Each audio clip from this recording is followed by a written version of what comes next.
Detroit is a city where history and future growth are constantly happening side by side. And few places represent that better than the Motown Museum. Because this isn't just about music, it's about legacy, family, culture, neighborhood identity, and what happens when a city chooses to preserve its history while still investing in its future. That matters. Hey family, it's your girl Monife, your Detroit real estate advisor and neighborhood storyteller.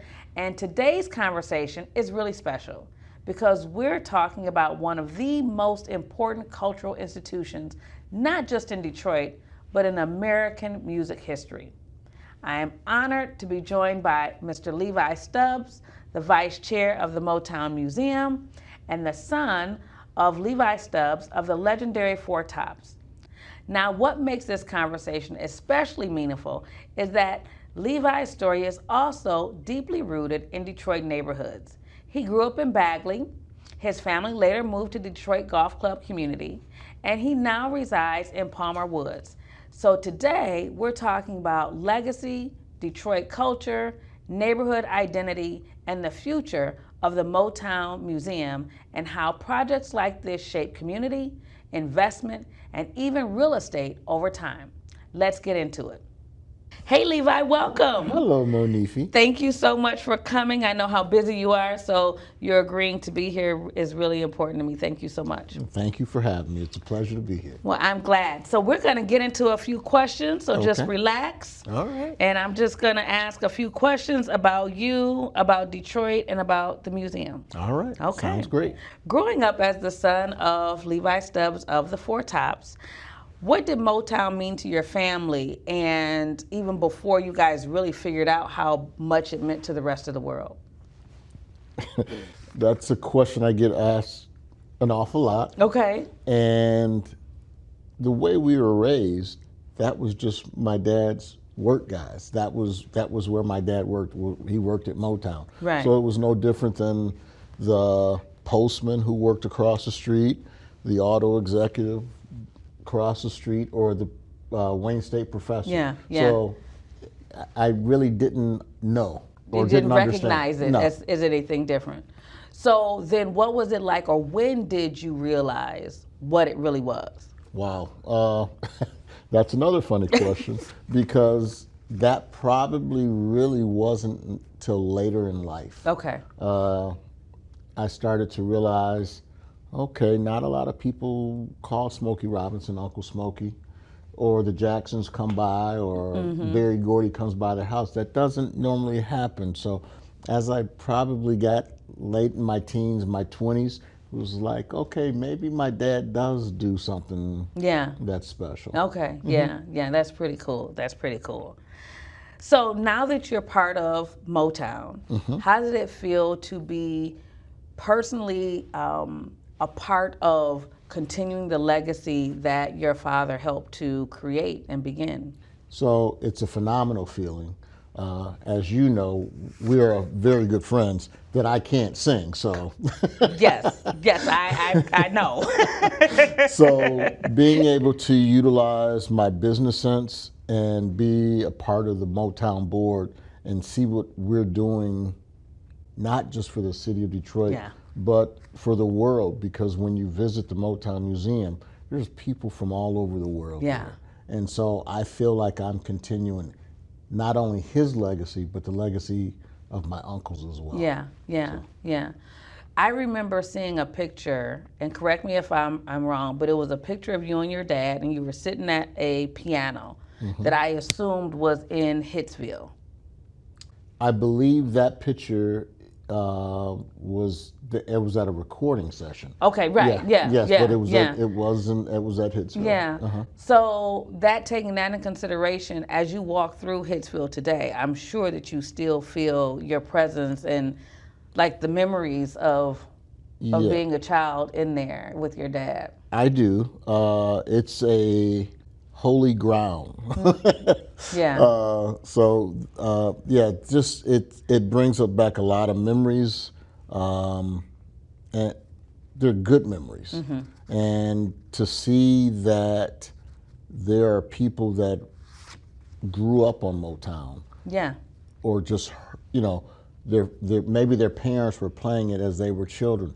Everybody still relates to it. Oh, yeah. And one of the things that I often say, Motown was a record company, but it's become its own genre of music. Absolutely. So, yeah, it absolutely has. Yeah, it's its own thing separate from everything else. It's not even considered R&B, I don't think. When you talk about Motown, you know specifically what you're talking about, right? Exactly. Yeah, very different. What do you think that your father and your uncles would think of what is happening with Motown right now and the museum and the expansion? I don't think that anybody related to Motown thought that they were creating history. Yeah, They were just trying to making music and putting food on their table. Right. And to think about some of the records that were made 50s and the 60s, they're still very important today. Oh, absolutely, yeah. And to see what is now being created with the expansion of the museum and the things that we're doing, you know, it's unfortunate that many of them are not here to witness this, but their legacy lives on. It makes their families proud, and I'm sure that they're all smiling from heaven seeing what's going on. Yeah. So we took the boys this weekend to see Michael. Oh, yes. It was our second time seeing it, me and Brian. And it was so weird seeing my 20-year-old and my 17-year-old who swears that he's into rock and roll and country music, as you know, right? From a very young age. We're like, what? Okay. But seeing them mouth the words to the Jackson 5 songs. Oh, yeah. Like, I'm like, I know I didn't play it a lot in the house growing up, but the fact that they even still knew the words just talks about how powerful that time was and what was being created in Motown at that time. I've only seen it once thus far. I will be seeing it a second time. Oh, you got to catch up. I will be seeing it a second time. But think about it. I mean, especially for me, because I'm just a year or two older than you. Yes, just tad. But the Jacksons were such a part of our life growing up. I've never missed a Jacksons concert. Yeah. I got up on Saturday mornings with the Jackson cartoon. Yes. And so you saying that your kids were singing their song, that doesn't surprise me. Yeah. I mean, it's, you know. It's pretty special, yeah. So I did get to see the Jacksons with Michael, because I'm from Pontiac. Yes. Those of you that don't know, I'm from Pontiac, also known as Pontiac. The English version. But I remember, gosh, maybe I was preteen, maybe early teens when they did the Victory Tour. And I remember being at the Silver Dome and just the chaos that was there. Oh, I was just like, what is this? And explaining that to the boys that this was all the time. This is everywhere they went. Like, this was a real thing. Every day. Yeah. And if you look back at those ticket prices, those tickets were $35. Well, I don't remember that because I didn't have any money then. That was my mom paying for those tickets. But could you imagine how much that ticket would be? Oh, my goodness. Listen, yes, because there's a concert happening this summer that I will not be attending. Yes. Because I saw the ticket prices. So one thing that I always say on this platform and other people when I'm talking about real estate in the city of Detroit is that Detroit is a city of layers, and that in a lot of different neighborhoods that converge upon themselves. And one of the things that I've noticed about Detroiters, being a Pontiacan, is that you can tell certain people from certain neighborhoods. Oh, that is. And you growing up in Bagley, how did growing up in Bagley affect or contribute to the person that you are today, or just your life experience? Wow. Growing up in that Bagley community was phenomenal. The relationships, the friendships that I made from, I'll say grade school, kindergarten, I still have a lot of those today. In fact, I've reconnected with one of my old classmates over the past couple of years that we didn't even realize we went to grade school until we start seeing some old photos. But I could not imagine growing up in a better neighborhood as a child. It was like that whole Bagley community was like our playground. Yeah. You could see us on our bikes anywhere. Yeah. And it was just a great area to grow up in. Yeah. And I think it helped not only help me grow as a child, but the men on my block, knowing that my dad traveled the way he did, they stepped in as like surrogate dads, uncles, and kept me on the right path. So I'm very thankful for that Bagley community. Yeah, you know, and I think about it similarly when I talk to people about new people or wanting to relocate to Detroit who I speak with, and they're like, well, what is it like raising a family in Detroit? And we've had a similar experience raising our kids in Detroit, you know, where you are, you know, Uncle Levi, you know, who's gonna make them cut the grass at your house and their house. That is right. And I tell people all the time, I can't imagine raising kids in a different community because they just always knew where to go. If they got locked out of the house, they knew that they could go to, they had 5 aunts and 4 grandmothers who were surrogate grandmothers on the block that they could go to if they needed to. And that's priceless. Yeah. Because, I mean, you and my wife and a couple of other, you know, it was like, hey, can you get the kids from school today? I mean, and that whole thing, it was like our kids grew up together. But again, it goes back to that village concept. Yeah, absolutely. Like I grew up in the Bagley community. Yeah. So it's good to know that those experiences are transcending generations, and it's still how Detroit really exists and kind of moved. So you've lived in several neighborhoods over your lifetime here in Detroit.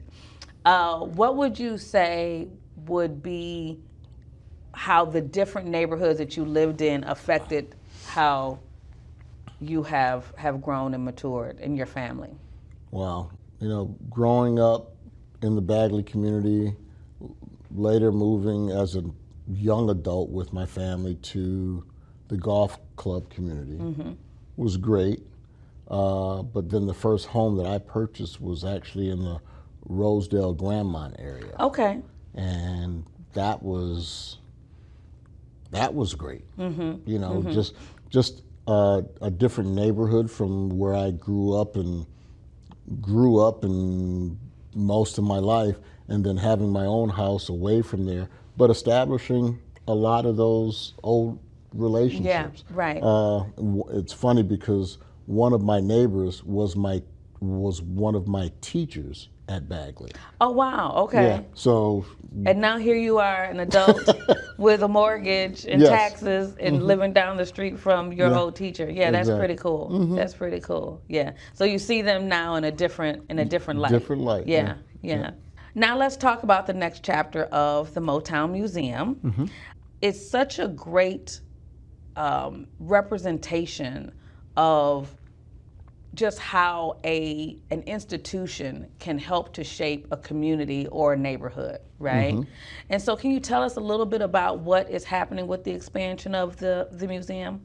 So we are in our third and final phase of a $75 million project. Okay. Which is exciting. And being intimately involved with the build out, picking out furniture and things of that nature, with my position on the board, it's wonderful to see that this neighborhood has embraced us.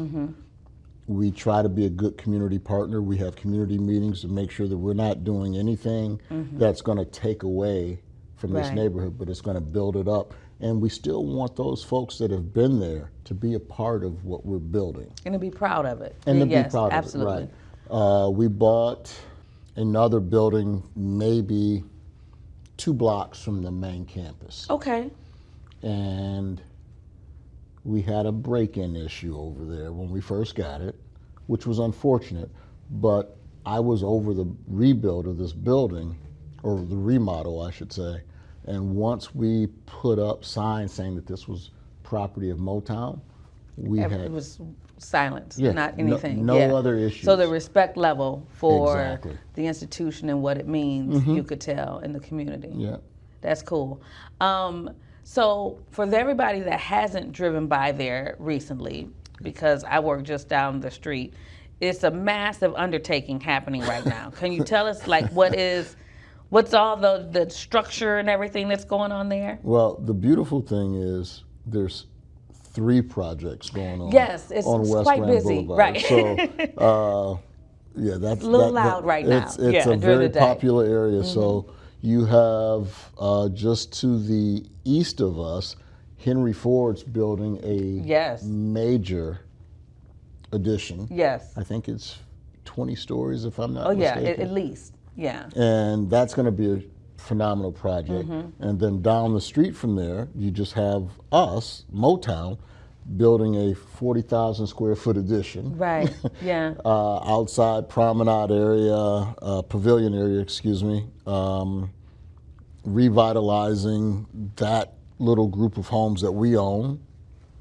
And then to the west of us, there's a major project going on where they're rehabbing a building that's been vacant for at least 20 years, Okay. where they're putting in apartments and condos. Nice. Very good. So West Grand Boulevard there's a lot going yeah, on. it's a lot going on right now. I tried to get I can't think of the name of it, but there's a little pizza shop right behind, like where Henry Ford is, and off of Trumbull.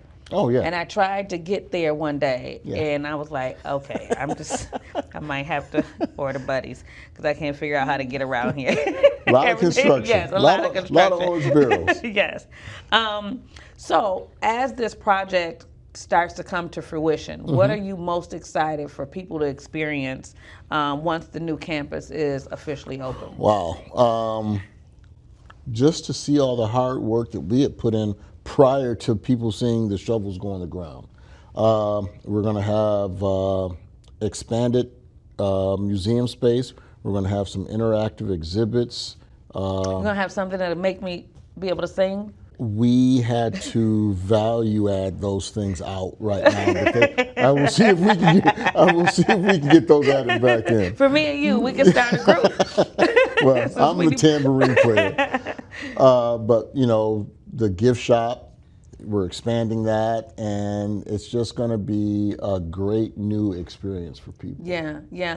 I'm hopeful that even more Detroiters will begin to experience it. Yes. It's really interesting how many people that I meet who are from Detroit who say that they've never been to the Motown Museum. But we take those things for granted Yes. because we live here. And I'm going to say that I was one of those people for a very long time. But I've corrected that now. Thank I've been you. there. Yes. Thank you. Okay. Thank you. So you see, you can all go. You can correct it at any time.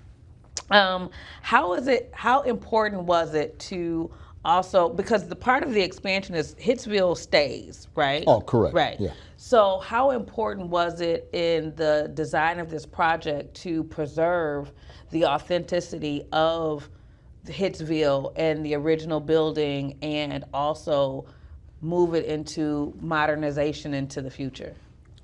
Well, as you know, with home ownership, you have to certainly do updates or things are going to fall apart. So Right. we've done that, but we have not changed the original look to the building. We've just added to it to make sure that we're structurally sound. We're on a pause right now with the museum itself, Okay. just due to the fact of the construction that's going on behind, and they're connecting the Okay. buildings. Okay. So we still have buses, I groups see of them. people Yeah. that just show up to take pictures at the front of the. And they can't even get in. They right can't now. get in. They Yeah. just want. Yeah. Everyone wants to take that iconic picture on the steps. Yeah. Of the Motown studio. Yeah, Museum. I see them all the time when I'm showing in houses in Russell Woods in that area, and I'll usually, if I'm taking someone that's relocating into the city and have never really know, I'll kind of intentionally drive them down the boulevard so that they can see it, right? Because then I always notice if they're behind me, that I lose them Oh. usually because they're stopping. Yeah. They're gonna stop and take pictures. Yeah. And then so this is also how we talk about how real estate and development kind of connect, right?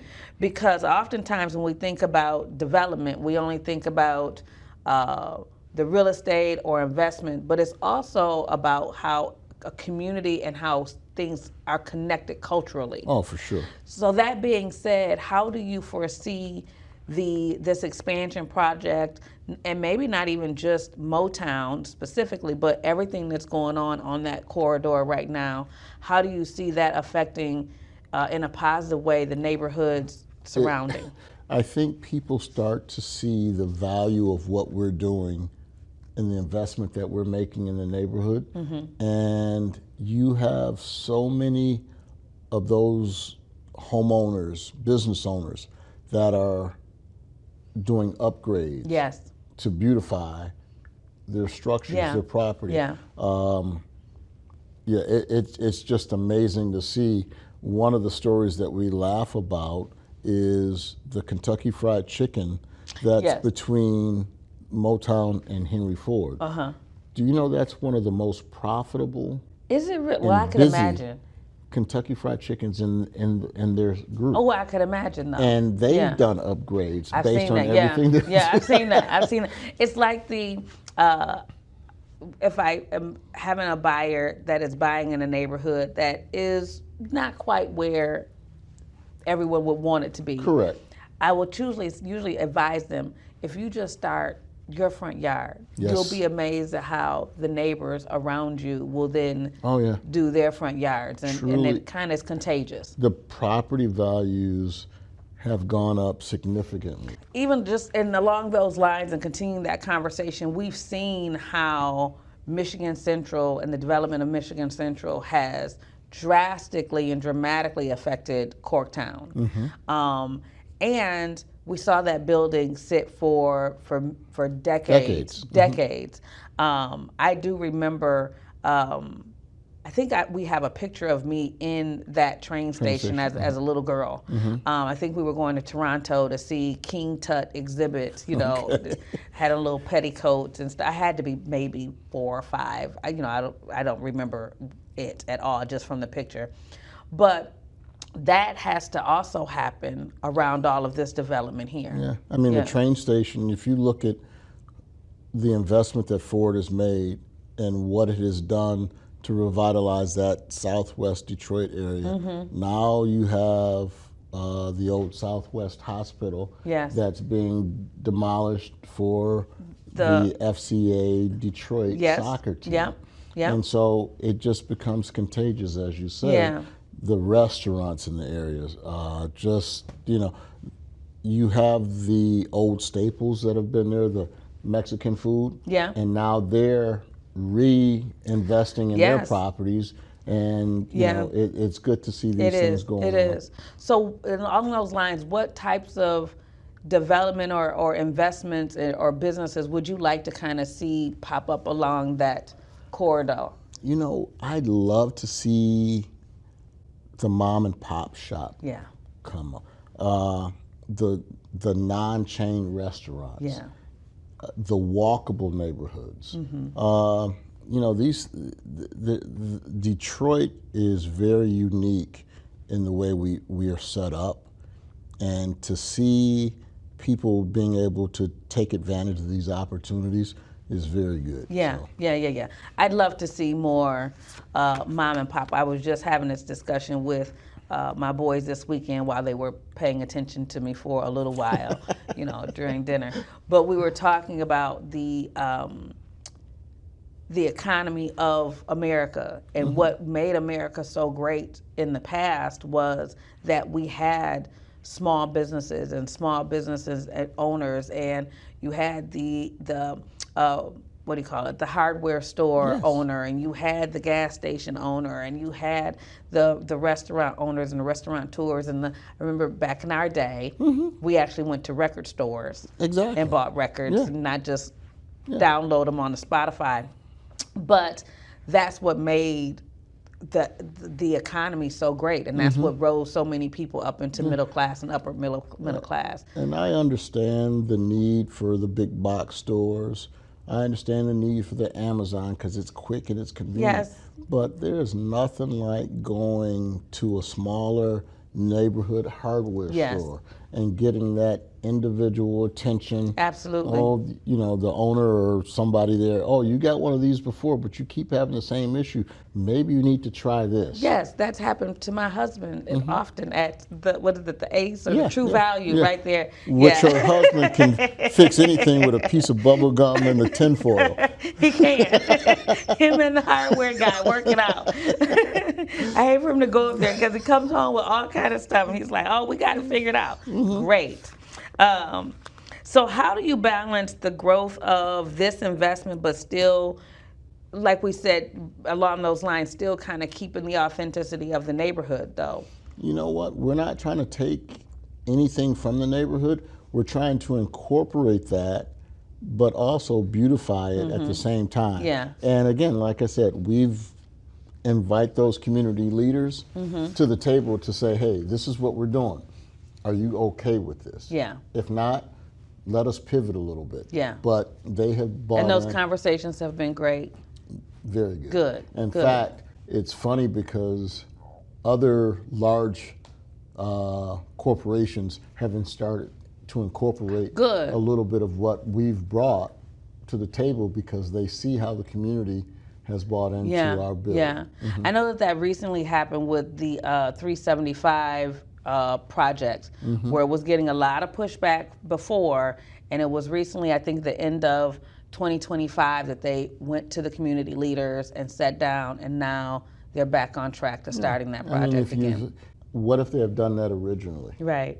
Then you wouldn't have taken a thriving neighborhood away. Yeah, right. Yeah. And now you want to try to fix that, but now you're going to disrupt what else is there. Right, yeah. Sometimes just, you know. Yeah. Listen, listen. What do you want most for visitors to experience when they come to the new, when it's officially open in the redevelopment? Like, what's most exciting for visitors to experience? You know what? I mean, we're not going to go away from what's made us one of the top tourist destinations in the state. We're not going to go away from it. We're just going to add to that experience. Yeah. So, you know, why try to recreate the wheel? One of the things that I just love that's a part of our tour is we have a map of the world. Okay. And we put a pin in for every new visitor from that part of the world. And to see, you know, there's oftentimes because I'm there quite a bit, but there's oftentimes that I'm on campus and I may ask someone, can I take a picture? And they don't speak English. Yeah. But yet they know the lyrics of Motown They songs. do, yeah. So yeah, that's really cool. So just being able to expand on that and offer some new interactive things. Yeah. And a restaurant. Oh, good. You know. So when the project is complete, what does success of the project look like for you? What does success mean in the redevelopment? That we're able to offer what our visitors would see as an advantage to visiting this area. We know we put a lot of work and thought into what we're going to be able to offer, what we're building, and we just want to make sure that, especially with those donors that have come on and put their names on projects, that they're happy. Yes, that they absolutely. see the return on their investment. And, you know, we've got some great donors. We've got some great sponsors. And it's been a pleasure working with them because they've been involved in it as well. Yeah, and so our plan is to open April, May of 2027. Okay. And to unpause the tours at the original museum sometime October, November. Of this year? 2026. Oh, nice. Okay. Okay, very good. So when people visit the new museum, what do you hope that they feel as they walk into the new space? Wow. excitement. Yeah. I hope that they learn more than they knew when they came in. Yeah. Yeah. That's really cool. Yeah. And that's what I try to do here with this platform with the city of Detroit. Yes. Is to educate on all of the different nooks and crannies that make this city as great as it is. Like, you know, if you're not from here and you don't necessarily live here, you kind of go downtown, you go to Midtown, you go to the athletic arena area, or even the museum district because you're going to go to visit the DIA.